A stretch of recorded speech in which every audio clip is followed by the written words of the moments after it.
Hello friends, welcome to all. आज मैं आपके लिए जो वीडियो लेके आ रहा हूँ, देखिए बड़ी बहस लोकसभा राज्यसभा में और साथ के साथ फार्मर्स बिल आज की डेट यानी कि 20 सितंबर 2020 पास हो गया। एग्रीकल्चरल रिफॉर्म्स के लिए एक नया कदम, एक नई डायरेक्शन। जैसा कि आपको पता है, इंडिया में अभी तक जो खेती बाड़ी होती है वो ट्रेडिशनल वे में होती है। बहुत सारे नए लोग, मैं कहूँगा, जो आ रहे हैं खेती बाड़ी में, वो थोड़ा सा टेक्नोलॉजी पर्सपेक्टिव से आगे आ रहे हैं। लेकिन यहाँ पे जो बड़ी बात कही गई, टेक्नोलॉजी इन एग्रीकल्चर, मैं इस बात से पूरी तरह मैं कहूँगा अग्री हूँ यहाँ पे कि टेक्नोलॉजी एग्रीकल्चर में हमको चाहिए ही चाहिए। क्योंकि अगर आप एग्रीकल्चर टेक्नोलॉजी की बात करो तो हरियाणा एक ऐसा स्टेट है जो कि इजरायली टेक्नोलॉजी को बहुत टाइम से यूज कर रहा है। और न केवल हरियाणा, मुझे लगता है कि ऑल ओवर इंडिया में टेक्नोलॉजी की जरूरत है। आपको शायद अगर पता नहीं हो इसके बारे में, हरियाणा में एक ऐसा एरिया है जहां पे जो मैं कहूँगा जमीन है, वहां पानी एकदम ही नीचे चला जाता है। तो वो लोग जब पानी को यूज करते हैं ना, यानी कि वो पानी जो है वो स्प्रिंकलर के थ्रू वहां पे इरिगेशन करते हैं। अब गेहूं में लोग पानी डाल देते हैं भर के, लेकिन स्प्रिंकलर के थ्रू यूज करना इजरायली टेक्नोलॉजी। वही नहीं, हरियाणा के तो बहुत सारा पूरा कनेक्शन जो है इजराइल के साथ बहुत ही क्लोज कनेक्शन है। तो और भी और नई नई टेक्नोलॉजी जब एग्रीकल्चर की बात आती है तो भैया हम तो यहाँ पे घुल मिल जाते हैं। टेक्नोलॉजी, हाइड्रोपोनिक्स आपको पता होगा, एरोपोनिक्स आपको पता होगा, आजकल सॉइललेस फार्मिंग हो रही है, बिना मिट्टी के फार्मिंग हो रही है। लोग पॉली हाउसेस बना रहे हैं और उसके थ्रू मतलब ऐसा है कि जो टेम्परेचर सर्दियों की फसलों को गर्मियों में आ रहे हैं, तो कहीं ना कहीं टेक्नोलॉजी का बड़ा यूज। और आने वाले टाइम पे ऐसा तो है नहीं कि भैया इतनी पॉपुलेशन बढ़ती जा रही है, हम विदाउट टेक्नोलॉजी चीज़ों को रिजॉल्व कर पाए एग्रीकल्चर के इश्यूज को।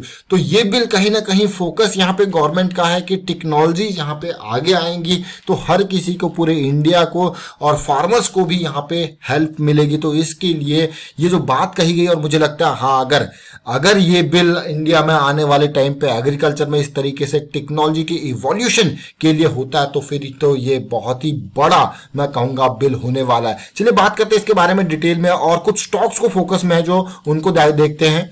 और आगे बढ़ने से पहले मैं आपको बता दूं, अगर आपने अब तक चैनल को सब्सक्राइब नहीं किया तो जल्दी से सब्सक्राइब कर ले, बेल आइकन को प्रेस कर ले, जिससे आपको नोटिफिकेशन आती रहेगी। हिस्ट्री ऑफ एग्रीकल्चर, ये प्रधानमंत्री नरेंद्र मोदी जी का कहना है। और कुछ इश्यूज जो लग रहे थे, जैसे कि भैया मंडी खत्म हो जाएगी, जैसे कि एमएसपी होगा या नहीं होगा, स्टॉक होल्डिंग, ये 2-3 चीजें थी जिनके ऊपर कंसर्न लोगों को थे। तो उसके ऊपर गवर्नमेंट ने कुछ जवाब जरूर दिया, लेकिन लोगों को एश्योरेंस चाहिए कि हाँ ये चीज खत्म नहीं होने वाली इस तरीके से। अब इंडियन फार्मर, अगर आप देखिए बहुत टाइम से सेम स्ट्रक्चर चल रहा है। फार्मर जाता है मंडी में, रेट मिलता है, जो एमएसपी है उतना सस्ती प्राइस में बिक जाता है। अब आने वाले टाइम पे ऐसा नहीं है कि आने वाले टाइम पे अब डायरेक्टली मुझे लगता है कि फार्मर की जमीनों पे बड़े बड़े कॉर्पोरेट हाउस खुद ही तरीके से फार्मिंग यहाँ पे करेंगे, या फिर फार्मर्स को ही ठेका दे दिया जाएगा, लो भैया इतना एरिया आप यहाँ पे करो।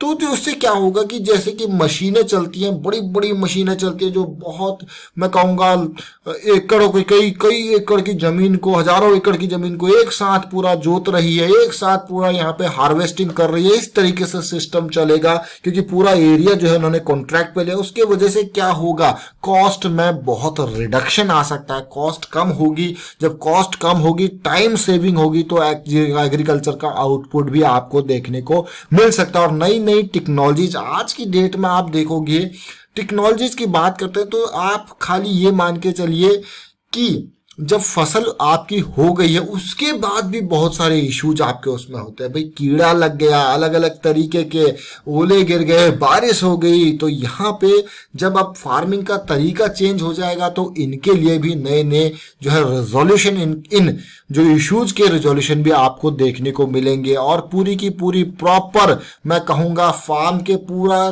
ग्रोथ से लेके हार्वेस्टिंग तक का सारा साइकिल मैनेज किया जाएगा। तो ये एक इंपॉर्टेंट रिवॉल्यूशन हो सकता है। और मोदी जी ने कहा कि एमएसपी हमेशा यहाँ पे रहेगा, यानी कि अगर फार्मर कुछ उगा रहा है तो जो उसका मिनिमम सपोर्ट प्राइस अभी भी है वो तब भी रहने वाला है। तो कहीं ना कहीं अब इन बिल के ऊपर बहुत सारी डिस्कशन यहाँ पे आने वाले टाइम पे होंगी।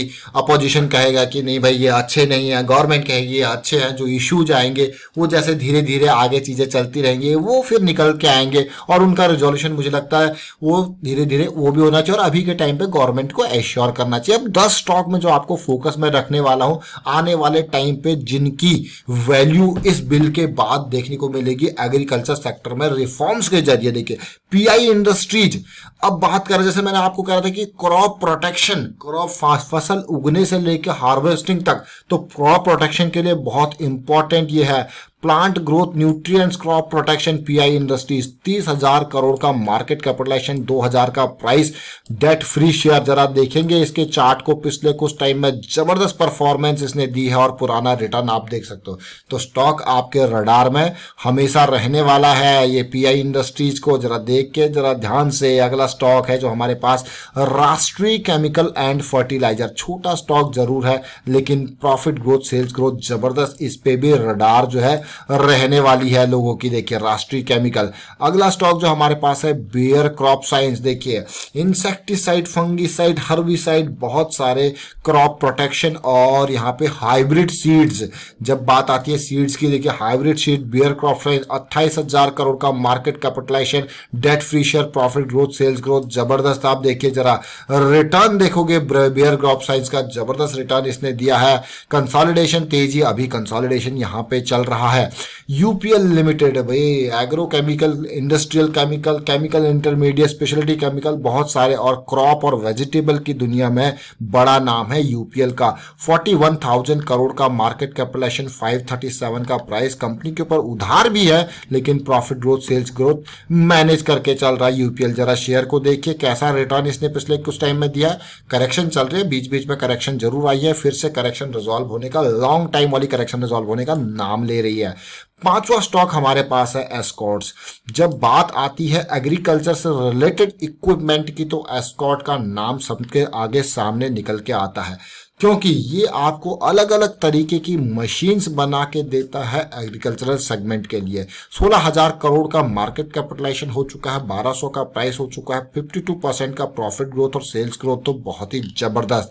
और अगर इसके चार्ट को देखोगे तो क्या परफॉर्मेंस इसने दी है, इस स्टॉक ने क्या करेक्शन इसमें रिजॉल्व हुआ और उसके बाद बढ़िया रैली देखने को मिली है। फिलहाल पीक पे है, जो भी करेक्शन आपको आने वाले टाइम पे मिलेगा वो इंपॉर्टेंट होगा आपके लिए। वीएसटी टेलर, देखिए जैसे कि बात आती है टेलर ट्रैक्टर्स की, एस्कॉर्ट्स पे तो बड़े बड़े ट्रैक्टर हो गए, लेकिन आजकल इंडिया के अंदर हिल एरियाज भी ऐसे हैं जहां पे ट्रैक्टर हर जगह पहुंचाना मुश्किल होता है, तो वहां पे आपके काम आते हैं ये टिलर्स, पावर टिलर्स जिनको कहते हैं। तो वीएसटी इंडस्ट्रीज उनमें भी एक नंबर है। छोटा शेयर जरूर है लेकिन जबरदस्त शेयर में इसको कहूंगा आने वाले टाइम के लिए वीएसटी टिलर को।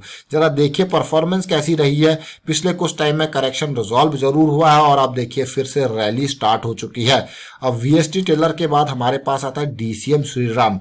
डीसीएम श्रीराम भी agri rural business, chlorovinyl business, value added business, बहुत सारे इसके जो है मैं कहूँगा कॉन्ग्लोमेरेट है, बहुत सारे पोर्टफोलियो इसके अंदर आते हैं, लेकिन ये एग्री बिजनेस में भी बहुत इंपॉर्टेंट रोल प्ले करता है। और आगे देखिए इसके चार्ट को अगर देखा जाए तो फिलहाल कैसी सिचुएशन चल रही है, करेक्शन रिजॉल्व होने का नाम ले रही है। अगले स्टॉक की तरफ चलते हैं जिसका नाम है Coromandel international limited. Farm input, fertiliser, crop protection, speciality nutrients, organic compost, ये सारा काम इसका है। 23,000 करोड़ का मार्केट कैपिटलाइजेशन, बड़ा शेयर है। प्रॉफिट ग्रोथ, सेल्स ग्रोथ आप देख सकते हो कोरोमंडल का, और चार्ट भी आप देख सकते हो। पिछले कुछ टाइम से करेक्शन जरूर चल रहा है, करेक्शन आता है रिजॉल्व होता है, अभी पीक पे पहुंच चुका है कोरोमंडल। जैन इरिगेशन सिस्टम, देखिए इरिगेशन सिस्टम के बहुत सारे इश्यूज इंडिया के अंदर है, पानी की कमी है बहुत सारी जगहों पे, और आज की डेट में चल गया है इरिगेशन के लिए जिसको आप कहते हो ड्रिप इरिगेशन सिस्टम। बहुत ही कारगर साबित हो रहे हैं ड्रिप इरिगेशन सिस्टम, आपका पानी भी बचता है और सिर्फ पानी किसको मिलता है, पौधों को, उनकी जड़ों पे ड्रिप करके डब डब डब करके ग्लूकोज की तरह, जैसे ग्लूकोज की बोतल चढ़ाई जाती है ना, उसी तरीके से ड्रिप लग जाती है और उनको रेगुलर पानी मिलता रहता है। तो उसमें जैन इरिगेशन सिस्टम का इंपॉर्टेंट रोल। 16 रुपए का शेयर जरूर है, पिछले कुछ टाइम में काफी झटके शेयर को लगे हुए हैं, लेकिन आने वाले टाइम पे मुझे लगता है कि हाँ इंपॉर्टेंट रहने वाला। महिंद्रा एंड महिंद्रा, देखिए न केवल ये गाड़ियां या ट्रक उसमें काम करता है, महिंद्रा एंड महिंद्रा भी फार्म इक्विपमेंट्स के लिए भी जाना जाता है, इसीलिए ये स्टॉक भी मेजर आने वाले एग्रीकल्चरल का जो टेक्नोलॉजी इनोवेशन है उसमें इसका भी बड़ा रोल हो सकता है। रैलीज इंडिया जब बात आती है एग्री इनपुट के लिए, देखिए इसका भी मेजर रोल है। 300 रुपए का ये शेयर, 5,000-6,000 करोड़ का मार्केट कैपिटलाइजेशन। देखिए हमने यहाँ पे 10 शेयर्स की बात करी, तो मैं ये कहूंगा ये स्टॉक काफी इंपॉर्टेंट रहने वाले हैं। अगर हम बात कर रहे हैं टेक्नोलॉजी इनोवेशन, न केवल आपको इक्विपमेंट्स चाहिए बल्कि प्रॉपर फर्टिलाइजर्स और प्रॉपर क्रॉप प्रोटेक्शन केमिकल्स भी आपको चाहिए, इसीलिए हमने इन मेजर एरियाज को फोकस किया। वाइंड अप करता हूं यहाँ पे वीडियो को। उम्मीद करता हूं वीडियो आपको अच्छा लगा होगा। अच्छा लगा तो शेयर जरूर कीजिए, लाइक कीजिए, चैनल सब्सक्राइब नहीं किया तो जल्दी से सब्सक्राइब कर ले और बेल आइकन को भी प्रेस कर ले, जिससे आपको नोटिफिकेशन आती रहेगी। Thank you for watching the video.